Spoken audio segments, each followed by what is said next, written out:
So hi friends, welcome to my new blog. ఇక్కడైతే summer అయితే start అయిపోయింది కదా, ఎవరికి మామిడికాయలు తినుకుని ఉంటారు చెప్పండి. అందుకే మేము ముందుకైతే పచ్చి మామిడికాయ అయితే ఎత్తుకొచ్చేసాను అనమాట. ఇప్పుడు ఈ పచ్చి మామిడికాయనైతే ఒక రేంజ్లో ఆట ఆడిస్తా, చూసేయండి మరి.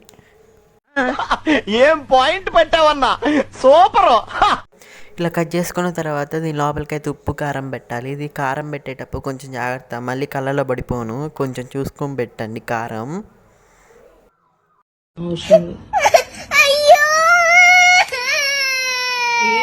ఇలా అన్ని పక్కల కారం అయితే పెట్టాలన్నమాట. ఈ కారం పెట్టిన దాన్ని సేఫ్గా ఒక కవర్లో అయితే పెట్టాలి. నేనైతే మీ కాడ క్లాత్ ఉంటే క్లాత్లో అయినా పెట్టుకోవచ్చు, నా కాడ క్లాత్ లేదు, అందుకే 2 కవర్లు అయితే యూజ్ చేస్తున్నా. ఇంకా దీన్ని అయితే యూజ్ చేసిన తర్వాత ఇంకా మీకే తెలుసు దీన్ని ఏం చేయాలో.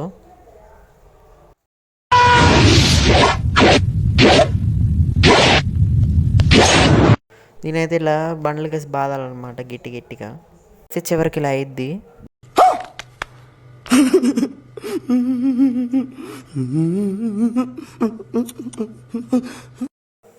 మీకు ఇష్టం వస్తే దీంట్లో లెమన్ అయినా పిండుకోవచ్చు. మొత్తం నా జీవితం అంతా అంధకార బంధం అయిపోయింది. ఇంకా లేట్ ఎందుకు, ట్రై చేయండి ఫ్రెండ్స్. Bye friends. खत्म. Bye bye, tata, good bye, गया.